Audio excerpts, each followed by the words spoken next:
bonjour. Mesdames, Messieurs les ministres, Mesdames, Messieurs les parlementaires, Madame la députée, Mesdames, Messieurs les élus, Monsieur l'ambassadeur, Madame, merci de nous accueillir. Monsieur le consul général, chers compatriotes, chers Libanaises, chers Libanais, chers amis du Liban, d'abord, vous m'avez beaucoup manqué. Beaucoup.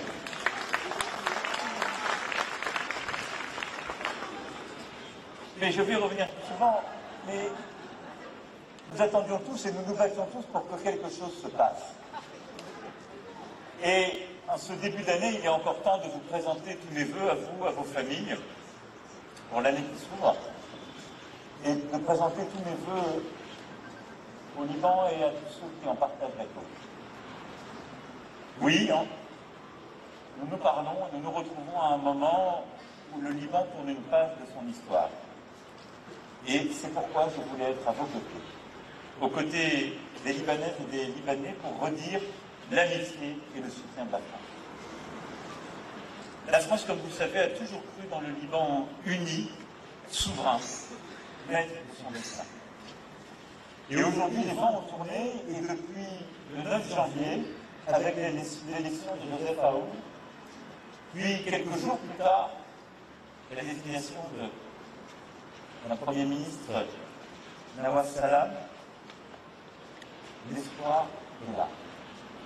Comme je le disais tout à l'heure, en plein milieu de l'hiver, en ce début d'année, c'est comme un printemps qui s'impose. Et ce sont les Libanaises et les Libanais qui l'ont fait.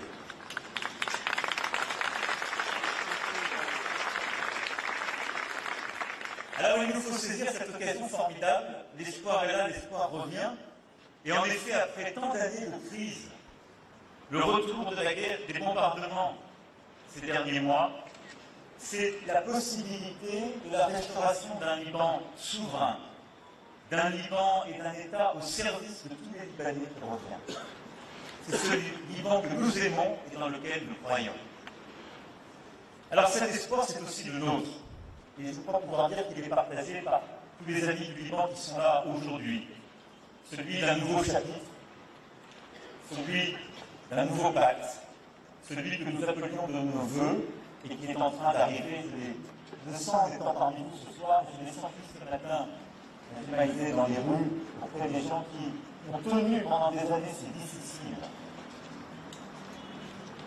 avec toujours le même sourire et la même générosité.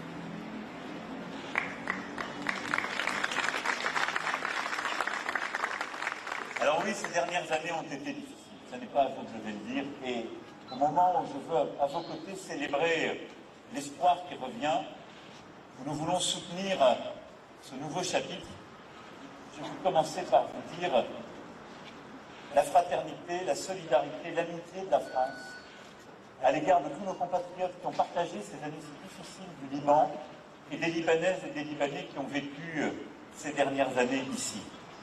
La crise économique, sociale, la crise politique, et puis le terrible été 2020, nous nous en souvenons.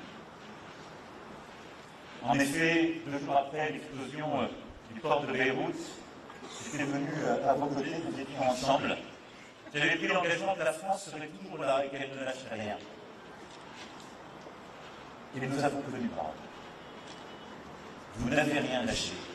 La France n'a rien lâché. Et c'est aussi pour cela que nous sommes là aujourd'hui ce soir.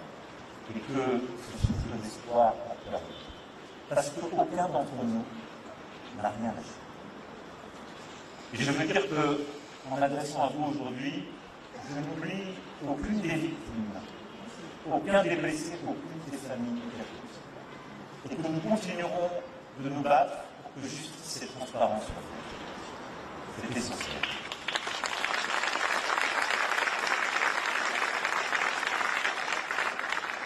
Et que le drame aux difficultés économiques s'est doublé, la crise politique, l'incapacité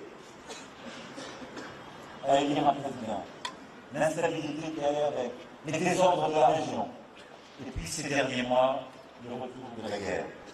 Et chers compatriotes installés à Beyrouth, dans le sud ou à l'est du pays, je sais combien vous avez été ces derniers mois si durement touchés par les bombardements israéliens, et combien aussi que vous sachiez, votre sécurité a été notre préoccupation constante, avec l'ensemble du gouvernement. Nous avons veillé à une mobilisation totale. Et je veux ici remercier notre ambassadeur, Hervé Magro. Je veux le saluer.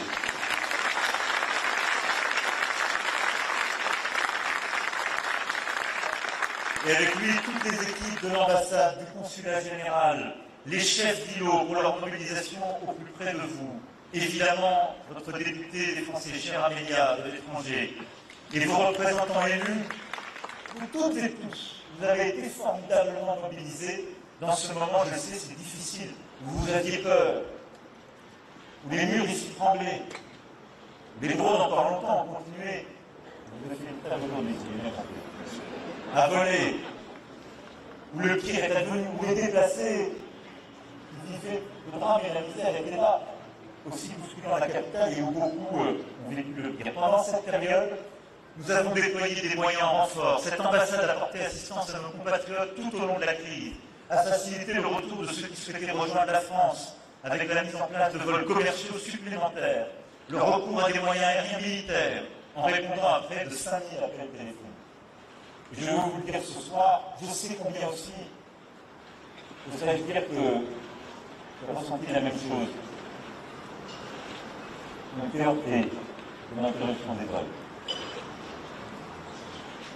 Il y a des règles qui sont imposées comme une mécanique, mais on avait tendance quand même à faire différemment, normalement. Alors, on s'est battu, je remercie les ministres, les équipes, et je voulais vous dire que début février, les gens de la France reviendront.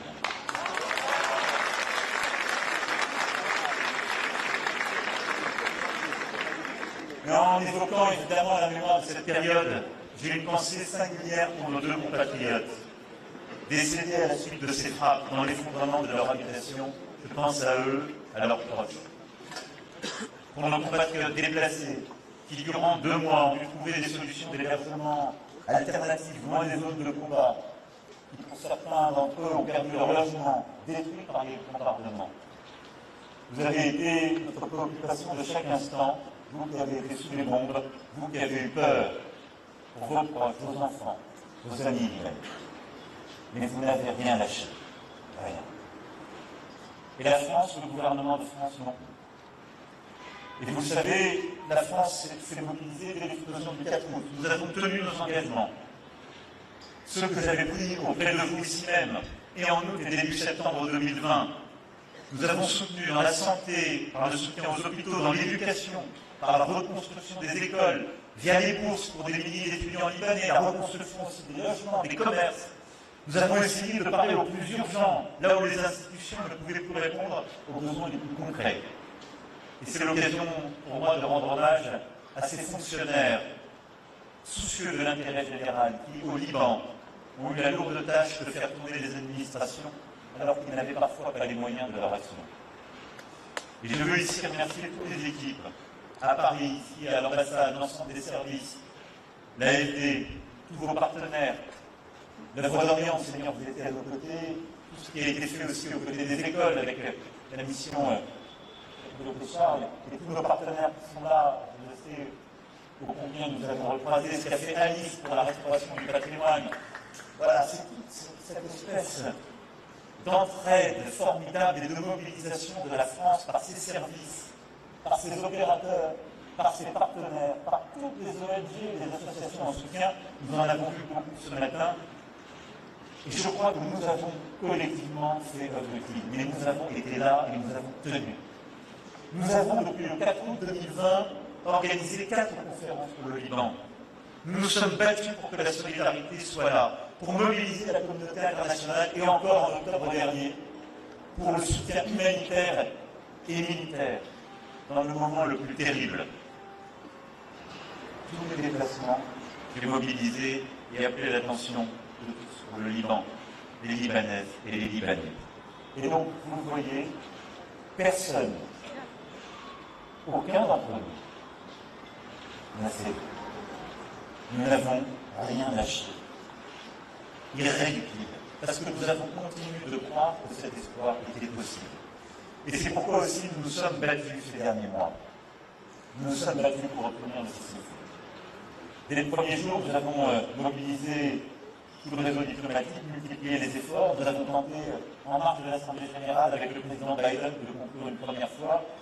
Je veux remercier les ministres Jean-Noël Barrot et Sébastien Lecornu qui se sont déployés à plusieurs reprises, ici même, et encore il y a quelques semaines, pour être à vos côtés, pour mobiliser là aussi notre appareil diplomatique, pour venir soutenir nos soldats et la FINUL. Et Monsieur le ministre, mon général, puisque le Sénat est aussi à nos côtés, merci d'avoir été en effet aux côtés de tous nos soldats, intégrés dans la FINUL, elle qui a été prise à partie, attaquée, sur laquelle on a directement tiré. Nous sommes fiers d'y contribuer. Elle est restée et elle restera.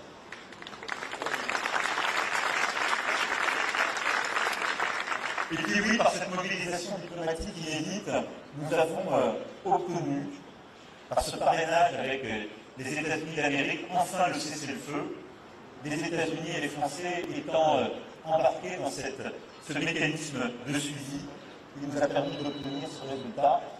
Et les 60 jours et toutes les avancées, nous continuerons de nous battre. Et puis parallèlement, nous avons inlassablement travaillé depuis 2 ans à appuyer les efforts pour sortir de la crise politique. Et je veux ici saluer la mobilisation de mon envoyé personnel, M. Jean-Yves Le Drian,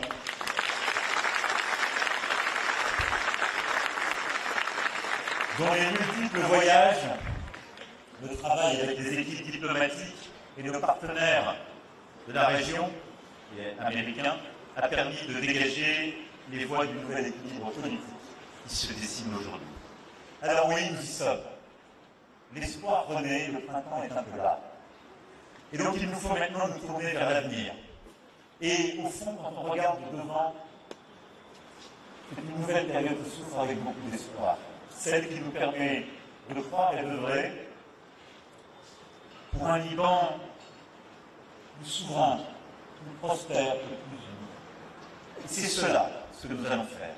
Fort de ces années où nous avons ensemble tenu et nous n'avons rien lâché. Un Liban plus souverain, c'est d'abord aller au bout de ses efforts. Il faut que les forces armées libanaises recouvrent la totalité de leur territoire. Il faut que la sécurité... Il faut que la sécurité revienne partout et nous allons donc nous battre pour obtenir, diplomatiquement, comme convenu, le retrait des forces israéliennes, le redéploiement des forces armées libanaises, le réengagement plein et entier de la FINUL dans la complétude de ce mandat avec une posture, une position pleinement engagée. C'est cela dont le Liban a besoin pour être pleinement souverain, c'est-à-dire mettre chez lui, dans ses frontières, par ses forces armées. La deuxième condition de cette souveraineté, c'est que le monopole des armes soit dans les forces armées libanaises. Et nulle part ailleurs.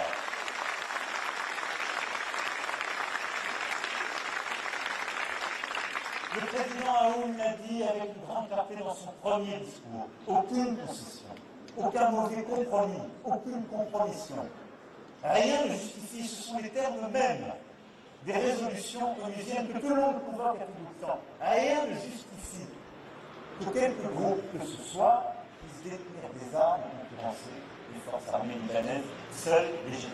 La souveraineté du Liban, c'est ça. La troisième chose, c'est un gouvernement. Et je vous parle aujourd'hui à l'issue de ces rendez-vous avec le président Aoun, le Premier ministre, certains indicatifs, je veux saluer ce travail et sa mobilisation durant ces années, le président Berry, puis le Premier ministre désigné, Nawaf Salam. Je suis convaincu que les prochains jours permettront de donner un gouvernement.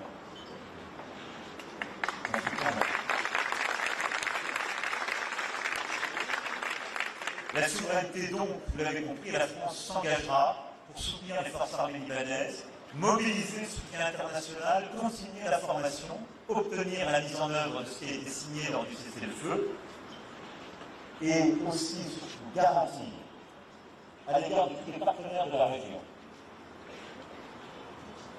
que cette souveraineté soit. et que les choix faits par les uns ou les autres ne viennent pas bousculer le Liban à nouveau. Le deuxième combat, c'est celui de la prospérité. Elle redevient possible. Elle redevient possible par l'espoir qui s'installe et la mobilisation à nouveau. Et donc pour cela, nous allons nous battre. Et d'abord pour la reconstruction. C'est pourquoi j'ai pris l'engagement auprès du président Aoun d'organiser à Paris pour le Liban une conférence pour la reconstruction, mobilisant tous les partenaires internationaux.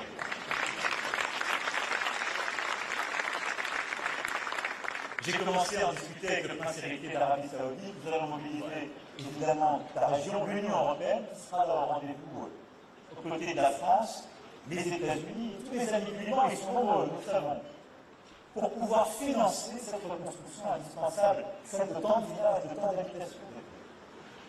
Mais dans le même temps, et je sais combien le président et le Premier ministre, ils sont sensibles, vigilants et me l'ont dit, ce sera avoir des mécanismes de suivi de distribution exemplaires, transparents, ne cédant rien aux mécanismes de corruption et ne permettant pas d'aller refinancer ceux-là même qui déstabilisent. Et il le fait. Et puis la prospérité au-delà de la reconstruction, c'est l'agenda de réforme extraordinaire dont le pays a besoin. Celui que j'évoquais déjà pour les forces armées, celui de la restauration d'une justice pleine et entière, transparente, qui reprend son travail.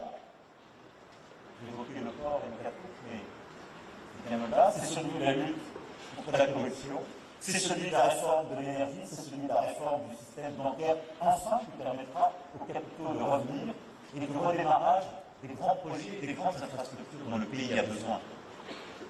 C'est au fond le changement de votre quotidien, c'est le retour, pas d'un Liban rêvé et impossible, d'un Liban familier, celui d'il y a quelques années, sans ces dérèglements, et ce qui commençait à monter de manière sourde. Le président et le Premier ministre sont les hommes de la situation. Je suis convaincu qu'ils vont, avec notre aide, notre soutien, et nous serons là, mener ces indispensables réformes. Et puis enfin, un Liban uni. Celui qui, en quelque sorte, permet de rassembler tous, selon leur confession, leur rôle, leur condition. Mais qu'il fait dans ce qui est le projet même du Liban, ce en quoi nous croyons, ce que nous avons toujours défendu. Celui d'une citoyenneté qui est plus grande que l'appartenance à quelque groupe que ce soit, quel que soit le fondement. Ce qui fait que le Liban est plus grand que lui-même, c'est que son projet a quelque chose d'universel qui n'est pas réductible à une religion, à un groupe, mais qui est la possibilité de vivre ensemble là où tout est unis comme étant séparés. C'est un rêve qui conjugue les fraternités. Message.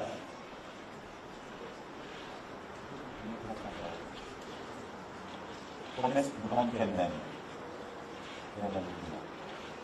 Mais c'est ce que ce Liban centenaire porte. Et c'est en effet ce qui porte dans toute la région. C'est aussi pour cela que nous nous battons pour ce Liban. Et donc vous le voyez, les mois, les années qui viennent, nous n'aurons pas simplement à tenir, comme vous l'avez promis en 2020, parce que vous avez tenu, parce que nous avons tenu.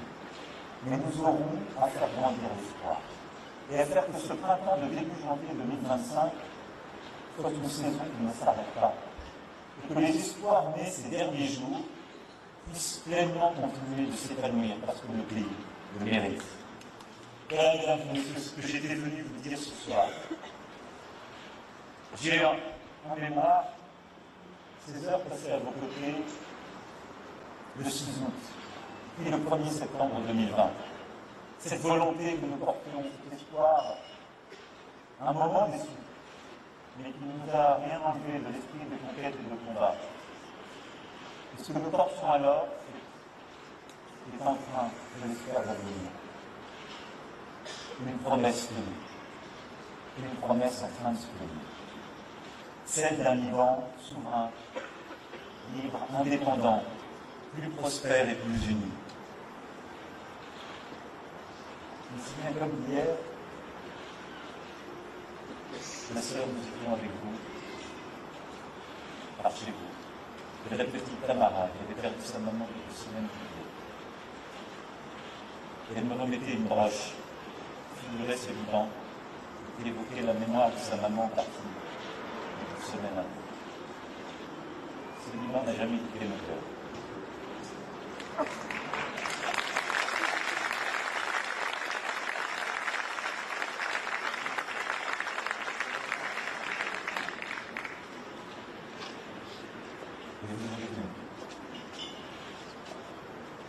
Avec ce même sourire, cette même lucidité, nous nous en sommes là. Et donc tout est à nouveau possible. Nous perdu. Et comme nous avons été là dans ces heures si difficiles,